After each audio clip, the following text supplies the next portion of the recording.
Do we have any New Yorkers here? Yes. Okay, good. Let's talk shit about LA. When I first moved to LA, I was like determined to get a boyfriend, but I didn't realize guys in LA, they don't want to date like a neurotic Jewish girl from the East Coast. They want to date like a chill girl, you know? Like a festival chill girl. With all her like festival bracelets on, and she's like, yeah. She's like, this is from Coachella, this is from Bonnaroo, this is from Cedar Sinai, yeah. Like they want a girl that can do cocaine and then take a nap, you know? I like to ask my mom for dating advice. She's a Jewish woman in New York, and she always tells me the same thing. She always be like, honey, like, what do I know about dating? Listen, I've been married to your father for 30 years. I've only ever slept with 2 people, and the first was your father. I'm like, what? And then she'd be like, no, you know me. I'm not good at math. I'm like, I think every slut says that. But guys, I don't know what is going on with the internet. But the internet hates female stand-up comedians. Like, anytime I post a video of myself on Instagram doing stand-up, people will write, like, the meanest comments, and my mom really wants to defend me on these comments, okay? But she's a boomer, so she doesn't really know how to use Instagram. So she thinks she's commenting on the mean people's comments, but then she just ends up commenting on my videos. So her comments will read, "Take this down." Nobody asked for this. This one was my favorite. I'm her mother and I hate this. That one has like 14,000 likes, by the way. That one did better than the actual video. But I am Jewish, and whenever I perform in smaller cities, I'll promote my shows on Jewish Facebook groups to, like, you know, get my people to come see me, okay? And one time, the show I was promoting it on, I didn't realize was on Yom Kippur. For those of you that don't know, that's a Jewish holiday where you repent for your sins. So people in the comments were so pissed I had a show on this day.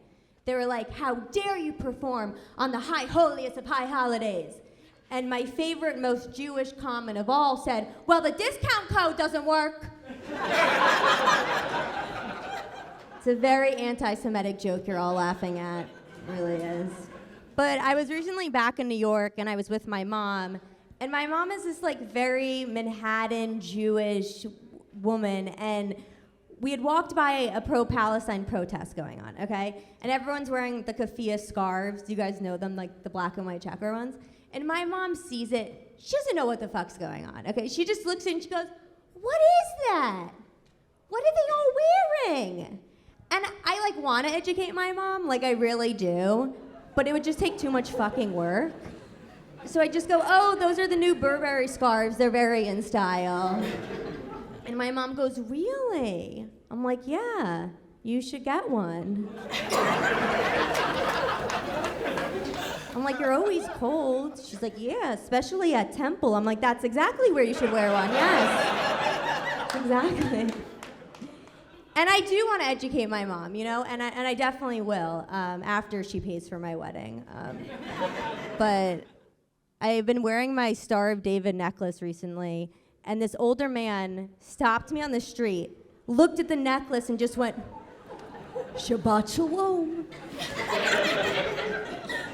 But the thing is, like, I'm not like that type of Jewish. Do you know what I mean? Like, that doesn't really resonate with me. Like, if he would have said Bloomingdale's, I'd been like, oh my God, Mazal. You know? Like, religious Jews, they don't eat for one day on Yom Kippur, and then Bloomingdale's Jews, we don't eat for the remaining 364 days of the year. And then the guy was like asking me if he's like, do you know the significance of that necklace? Do you know the significance of the necklace? I was like, of course I know the significance of this necklace. The significance is that my grandpa cheated on my grandma, bought her this necklace, and then before she died, she gave it to me. She also gave me a Chanel bag before she died, so I'm like pretty sure I have a sister somewhere. I have a friend in New York. She's like a trust fund. Do you have any trust fund people here? I usually can tell how rich an audience is by if their foreheads are not moving. And everyone's forehead's really moving here. No, but I have this one friend. She's like a total trust fund baby, and she's in New York. And she's just like a very New York girl. And she's got these like stacks of gold bracelets. They're called Cartier Love bracelets. They're like $10,000 each. But she's so skinny that she always kind of like leans to one side. Bracelet. And she loves New York. She's like, I love New York. New York's classic. We're like still doing bulimia, you know? She loves New York. And she was telling me about this dream she had the other day. She goes, no, it was crazy. I was having this dream where I was like sitting behind like a desk and I was like typing, but I was like really sad. But then I got up from the desk and I was happy. But then the dream just kept repeating itself. Guys, I think she was talking about having a job. And I told her this, and she was like, oh my God, is this a premonition my dad is cutting me off? And then she pulled out her phone, looked at her bank account app. She's the only person I've ever seen look at their bank account app and be relieved with what they saw. She's like, oh, I should look at this more often. We can get more bracelets with this. We can get a lot. I have a lot of friends too girlfriends that they hit their mid-30s and they're like, I just want to marry a rich guy. They're like, I just want to marry a fucking rich guy. And they think the easiest way to do that is to marry an old guy. And I have this one friend, she goes, well, it worked for Nicole Smith. I'm like, did it?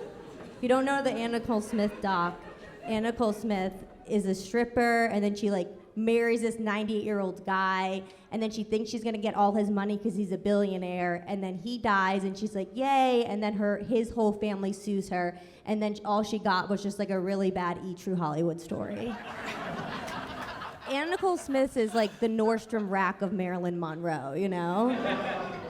So anyway, my friends, they fuck these old guys. I don't know how they do it. And I was like, how do you fuck these old guys? And she goes, well, what I do is I do doggy style, so it's just like a direct view to his infinity pool.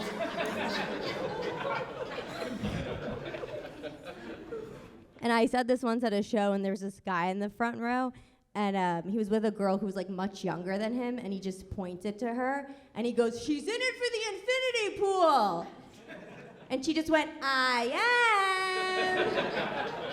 And I could tell they had been together for a while because she had like a stack of Cartier Love bracelets just like swinging in the air. It was making that noise you make when you like win something at the casino, like ding, ding, ding, ding, I won. I feel like now everyone's just like, should I just fuck an old guy? I am from New York, and I grew up in New York City, and people always think that's so cool, but when I was younger, I wasn't very cool because I was really dyslexic. I had to go to a special school for people with learning disabilities. I don't mean to brag, but I was the hottest girl at the learning disabled school. Every day I got all these love notes. It was great. Couldn't read any of them, but it was fine. I was the hottest girl, but I wasn't the sluttiest. Sluttiest girl at the school, her name was Taya, and she was cross-eyed. She'd always come in bragging, being like, I just had a threesome. I was like, no, bitch, you're seeing double. Okay, but who here has dyslexia? Clap if you have dyslexia. Okay. Who here has ADHD or ADD? Oh, yeah. Everyone wants that one, doesn't it? Everyone, that's the cool one, right? That's the one where you have the excuse for like why you're a bitch or why you're late. You're like, oh, 8 people with ADHD are like, sorry, I have to talk over you because my thoughts are so interesting and I think so fast. But no one wants to be dyslexic. No one wants the excuse of I can't read, you know? But yeah, at the learning disabled school I went to, like my best friend at the school, his name was Frank. Okay, and Frank was like this like real like Italian kid from New York, you know, always wore like a North Face jacket in the summer. We had no idea what Frank's disability was, no idea. I think just from Staten Island, I think. That's what it was. I don't know where he is now. Oh, I know where he is now. He's actually selling used cars, I swear to God. That's not even a stereotype. That's really what he's doing. The first dick I ever saw was from someone at my learning disabled high school. And okay, you know when you have sex for the first time, you're like so awkward, right? You don't know what to say. So I saw his dick and I just went, oh my God, it's so big. It's like the size of a TV remote. But he was autistic, so he wanted specifics. And he looked at me and he goes, which brand? And I was like trying to think of the right size for him, you know? I was like, oh, yours is kind of like Cox. Do you guys know that brand? I mean, honestly, it was more like a Roku, but... But it's funny because I recently read an article that Cox recently merged with Spectrum, and it just like really made me think of him. But yeah, everyone at the school had something. Like even the principal, first day he comes up to me, he's all like wide-eyed. He's like, you know, he had these like twitches too. He'd be like, you know, I actually used to be a student here. Yeah. He's like, but now I'm a teacher. I teach, isn't that crazy, right? Life is a full circle, isn't it? We later found out he was on heroin, so that made a lot of sense. But the school was weird though, like they'd always, because we were like had a learning disability, they always wanted to like build up our confidence, right? But then the way they taught us to spell was by clapping out syllables. So it would be like tomato. And I just remember thinking like, what job am I gonna get with this? But then the next day, I had to go to the DMV with my mom, and the woman behind the counter just looked at her, and she was like, I told you, you need 2 forms of ID. And I was like, oh my God, did you go to my high school? Anyway, guys, I'm Tori Piskin. Thank you guys so much.